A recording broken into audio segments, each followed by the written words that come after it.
നമസ്കാരം. ഞാനിന്ന് രാവിലെ എത്തിയിട്ടുള്ളത് നമ്മുടെ പാരിപ്പള്ളി മെഡിക്കൽ കോളേജിലാണ്. ഇവിടെ കുറേ വർഷങ്ങളായി പ്രഭാത ഭക്ഷണം വിതരണം ചെയ്യുന്ന ഒരു സംഘടനയുണ്ട്.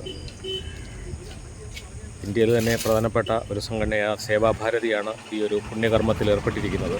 ഏതാണ്ട് ഒരു വർഷത്തിന് മുമ്പ് ഞാൻ ഇതിനെപ്പറ്റി ഒരു വീഡിയോ ചെയ്തിരുന്നു. അപ്പോൾ അതുവഴി നിരവധി ആൾക്കാർ നേരിട്ടും അല്ലാതെയും ഇവിടുത്തെ പ്രഭാത ഭക്ഷണത്തിനൊക്കെ സംഭാവനകൾ നൽകുകയുണ്ടായി. ഇന്നും അതുപോലെ കേട്ടറിഞ്ഞ ഒരു വ്യക്തി, UK-യിലുള്ള ഒരു വ്യക്തിയാണ് ഇന്നത്തെ പ്രഭാത ഭക്ഷണത്തിന് സംഭാവന നൽകിയിരിക്കുന്നത്. അപ്പോൾ അവർക്ക് വേണ്ടിയാണ് ഇന്നത്തെ വീഡിയോ ചെയ്യുന്നത്. ആശുപത്രിയിലെ രോഗികളും കൂട്ടിരിപ്പുകാർക്കും വലിയൊരു അനുഗ്രഹം തന്നെയാണ് ഇവിടെയുള്ള ഈ പ്രഭാത ഭക്ഷണം. മിക്കവാറും ദിവസങ്ങളിൽ കഞ്ഞിയും പയറും ഒക്കെ ആയിരിക്കും നൽകുന്നത്.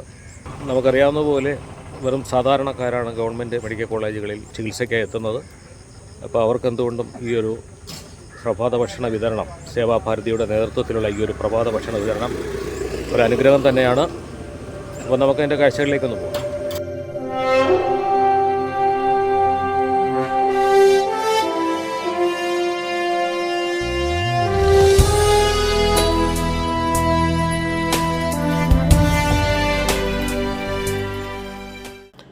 സേവാഭാരതിയുടെ പാചകപ്പുരയിൽ ഇതിൻ്റെ പ്രവർത്തകർ നേരിട്ടാണ് ഈ കഞ്ഞി വയ്ക്കുന്നതും ഇവിടെ എത്തിക്കുന്നതും. രാവിലെ 8 മണി മുതൽ ഇവിടെ കഞ്ഞി വിതരണം ആരംഭിക്കും. ഏതാണ്ട് 9 മണി വരെ ഇത് നീണ്ടു നിൽക്കും. അതിനുള്ളിൽ തന്നെ ആശുപത്രിയിലെ കൂട്ടിരിപ്പുകാർ വന്ന് കഞ്ഞി കുടിക്കുകയും രോഗികൾക്കായി വാങ്ങിക്കൊണ്ടു പോവുകയും ചെയ്യുന്ന കാഴ്ചയാണ് കാണാൻ കഴിഞ്ഞത്. സേവാഭാരതി നേരിടുന്ന ഒരു പ്രധാന പ്രശ്നം, ഇവിടെ ഓപ്പൺ എയറിലാണ് ഇവരിപ്പോൾ കഞ്ഞി സദ്യ നടത്തുന്നത്. അപ്പോൾ മഴയുള്ള സമയങ്ങളിൽ ഇവിടെ കഞ്ഞിസദ്യ വിതരണത്തിന് വളരെയധികം ബുദ്ധിമുട്ടുകൾ നേരിടുന്നുണ്ട്. അപ്പോൾ ഇവിടെ ഒരു ഷെഡ് നിർമ്മിച്ച് കിട്ടിയാൽ മഴ സമയങ്ങളിൽ അത് വലിയൊരു അനുഗ്രഹമാവും. അപ്പോൾ ഈ ഷെഡ് നിർമ്മാണത്തിനാവശ്യമായ സ്പോൺസർമാർ ആരെങ്കിലും ഉണ്ടെങ്കിൽ അതും ഇവരുമായി ബന്ധപ്പെടുക. കരുണയിൽ നിന്നല്ലോ അകതാരിൽ സേവാവ്രതം ജനിപ്പൂ. കരുണയിൽ നിന്നല്ലോ അകതാരിൽ സേവാവ്രതം ജനിപ്പൂ. കനിവേടും കർമ്മയോഗത്തിനാൽ ഈ മണ്ണിൽ ഒരു നവ്യ സ്വർഗം രചിക്ക നമ്മൾ, ഒരു നവ്യ സ്വർഗം രചിക്ക നമ്മൾ. കരുണയിൽ നിന്നല്ലോ അകതാരിൽ സേവാവ്രതം ജനിപ്പൂ.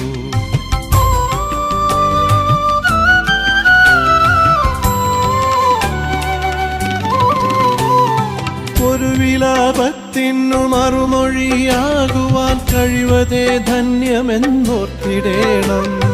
ഒരു വിലാപത്തിനു മറുമൊഴിയാകുവാൻ കഴിവതേ ധന്യമെന്നോർത്തിടേണം. സഹജ സ്നേഹത്തിൻ മരുന്നായി വ്രണിതനിൽ ഒരു സാന്ത്വനത്തിൻ്റെ സ്പർശമാകാം, ഒരു സാന്ത്വനത്തിൻ്റെ സ്പർശമാകാം. കരുണയിൽ നിന്നല്ലോ അകതാരിൽ സേവാവ്രതം ജനിപ്പൂ.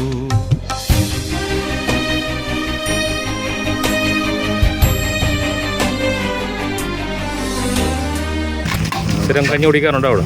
സ്ഥിരമായിട്ട് കഞ്ഞി കുടിക്കാറുണ്ട്. പേഷ്യൻറ്റുമാണ്, ഓട്ടോ ഡ്രൈവറാണ്. സ്ഥിരമായിട്ട് കഞ്ഞി കുടിക്കാറുണ്ട്. ഉച്ചയ്ക്ക് ഭക്ഷണം കിട്ടാറുണ്ട്. ഒരു വെളുപ്പലായിട്ട് കിട്ടുന്നുണ്ട്. ഞാൻ ഓപ്പറേഷൻ കഴിഞ്ഞ ആളാണ്. എങ്കിലും മുടങ്ങാതെ തന്നെ നല്ല ഭംഗിയായിട്ടാണ് ഈ കാര്യങ്ങൾ ഇവിടെ നടന്നുകൊണ്ടിരിക്കുന്നത്. എല്ലാവർക്കും വളരെ തൃപ്തിയാണ്.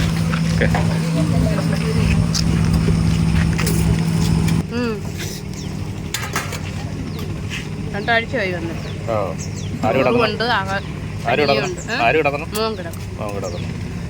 എല്ലാ ദിവസവും വന്ന് കഞ്ഞി മേടിക്കാറുണ്ട്. ഭൂരിപക്ഷം ആൾക്കാർ ഇവിടെ വന്ന് കഞ്ഞി വാങ്ങിക്കുന്നുണ്ട്, കഴിക്കുന്നുണ്ട്, സന്തോഷമായിട്ട് അവർ തരുന്നുമുണ്ട്. പിന്നെ പ്രത്യേകിച്ച് എല്ലാവർക്കും അറിയാവുന്ന കാര്യമാണ്. എല്ലാവർക്കും ഒരു അനുഗ്രഹമല്ലേ ഇവിടെ? തീർച്ചയായിട്ടും എല്ലാവർക്കും അത് ഈ തരുന്നത് എല്ലാവർക്കും ഒരു അനുഗ്രഹം. എല്ലാ രോഗികൾക്കും അല്ലാത്തവർക്കും എല്ലാം ഒരു അനുഗ്രഹം തന്നെയാണ്. UK-യിൽ വർക്ക് ചെയ്യുന്ന ശ്രീമതി സിനി കുര്യൻ അവരുടെ വകയായിട്ടാണ് ഇന്നത്തെ പ്രഭാത ഭക്ഷണം ഇവിടെ നമ്മൾ നടത്തിയത്. ഒട്ടേറെ നല്ല മാന്യ വ്യക്തികൾ നിങ്ങൾ നടത്തി വരികയാണ്. വളരെ പാവപ്പെട്ടവർക്ക് വേണ്ടി വളരെ ഉപകാരപ്രദമായ രീതിയിൽ നടത്തി വരുന്ന ഈ സംരംഭം ഇനിയും സുമനസ്സുകളുടെ സഹായത്തോടു കൂടി മുന്നോട്ട് കൊണ്ടുപോകണമെന്നാണ് നമ്മുടെ ആഗ്രഹം. അതുപോലെ തന്നെ ഇന്നത്തെ ഈ പ്രഭാത ഭക്ഷണം ഇവിടെ നടത്തിയ ശ്രീമതി സിനി കുര്യൻ അവർക്കും അവരുടെ കുടുംബാംഗങ്ങൾക്കും എല്ലാവിധ നന്മകളും നേരുന്നു. നന്ദി, നമസ്കാരം. ആതുരാലംബഹീനർ ദിവ്യാംഗരും ആത്മബന്ധുക്കളെന്നോർക്ക നമ്മൾ. ആതുരാലംബഹീനർ ദിവ്യാംഗരും ആത്മബന്ധുക്കളെന്നോർക്ക നമ്മൾ. അപ്പോൾ സേവാഭാരതിയുടെ നേതൃത്വത്തിൽ നടക്കുന്ന ഈ പ്രഭാത ഭക്ഷണ വിതരണത്തിൽ നിങ്ങൾക്കും പങ്കാളികളാകാൻ സാധിക്കും. ഒരു ദിവസത്തെ മൊത്തം ചെലവിനായിട്ട് അവർ ചാർജ് ചെയ്യുന്നത് 4000 രൂപയാണ്. അത് മൊത്തമായിട്ട് നമ്മുടെ സ്വന്തമായിട്ട് തന്നെ നടത്താം, അല്ലെങ്കിൽ മറ്റുള്ളവർ നടത്തുന്നതിൽ ഷെയർ ചെയ്യാം. ഷെയർ ചെയ്യുന്നതിന് പ്രത്യേക തുകയില്ല. അവർക്ക് ഇഷ്ടമുള്ള തുക ഇവർക്ക് അയച്ചു കൊടുത്തുകൊണ്ട് മറ്റുള്ളവരോട് ചേർന്ന് ഈ അന്നദാനത്തിൽ പങ്കുചേരാൻ, അല്ലെങ്കിൽ സ്വന്തമായി നടത്താൻ ആഗ്രഹിക്കുന്നവർക്ക് 4000 രൂപ സേവാഭാരതിയുടെ അക്കൗണ്ടിലേക്ക് ഇട്ടുകൊണ്ട് നമുക്ക് ഈ പുണ്യപ്രവൃത്തിയിൽ പങ്കുചേരാൻ സാധിക്കും. എല്ലാം സുതാര്യമാണ്. നിങ്ങൾ അയക്കുന്ന ഓരോ പണത്തിനും രസീത് സഹിതം അവർ നിങ്ങൾക്ക് തരും. ദാനകർമ്മങ്ങളിൽ ഏറ്റവും മഹത്തരമാണ് അന്നദാനം. അപ്പോൾ എല്ലാവരും ഈ പുണ്യകർമ്മത്തിൽ പങ്കാളികളാവുക. ഓക്കെ, നന്ദി, നമസ്കാരം.